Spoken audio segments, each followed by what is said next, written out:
Speaking of the voter ID thing, though, this is one thing that really made me crazy during COVID. For years, people on the left have been saying that voter ID laws are racist. I don't know if you've paid attention to this at all, but the argument is that black people, and especially poor black people, struggle to get IDs. It's never made much sense because you need an ID to buy a six-pack, you need an ID to open a bank account, you need an ID.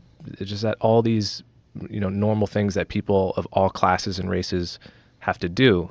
And then when in New York City during COVID, they implemented the policy that to get into any restaurant, any gym, anywhere in the city, you needed Vax card plus ID.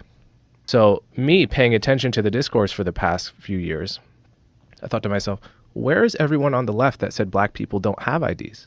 Shouldn't they be calling this policy racist and saying that we are excluding all of the restaurants and gyms and so forth to black people because you need Vax card plus ID and black people can't get IDs? I'm doing the math here. I didn't hear a single peep from anyone of the usual suspects. And I said, this is how you know it's a fake belief. They never really believed that black people can't get IDs. If you wanted to say something's racist, you could make a much better argument that vaccine mandates are racist, because the majority, in the beginning of the COVID vaccine rollout, majority of the people that were refusing it were African Americans and Latinos. They were like, we don't buy this.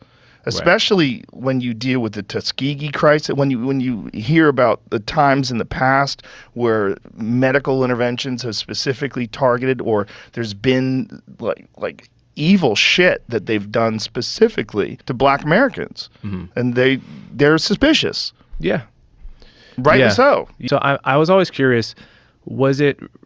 I think in the black community in general, people are just more suspicious of the government in general. Yes. In every possible way, from dealing with the police to dealing with just court systems. In any domain. And they did make the argument that COVID itself was systemically racist because it was, at least in the beginning, it was disproportionately killing black people.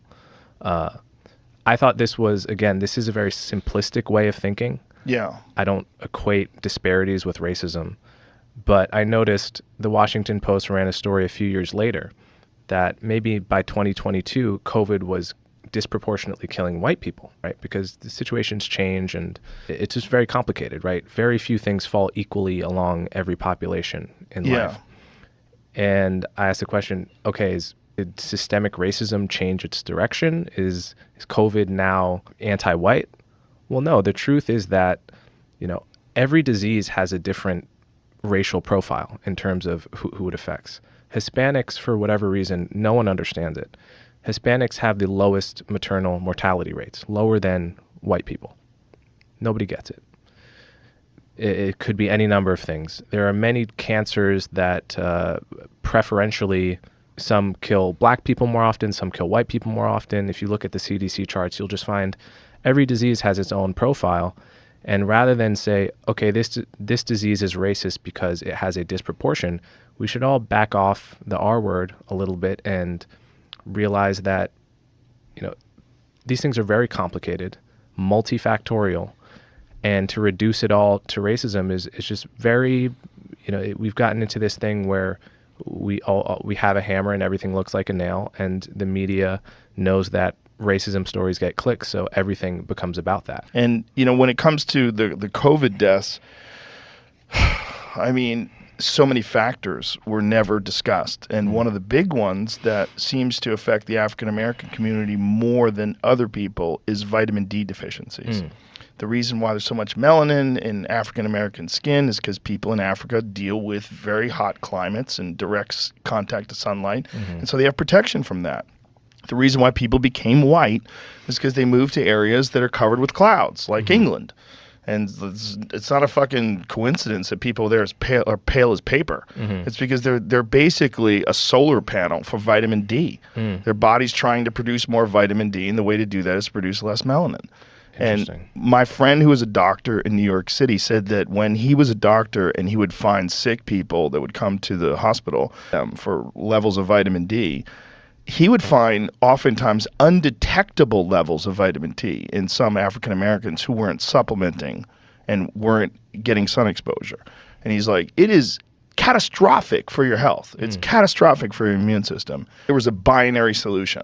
Like, it was this experimental mRNA vaccine or nothing. And any other solution was conspiracy theory, foolishness, anything else to improve your health. Even on top of that vaccine, even saying, yes, you should get vaccinated, but also you should lose weight. Also, you should take vitamins and you should exercise and you should eat better and don't drink, don't smoke. Do these things that are going to improve your overall metabolic health. There was zero of that because it wasn't journalism. It was all promoted by people who are advertising on these mainstream media platforms. And that was what it is.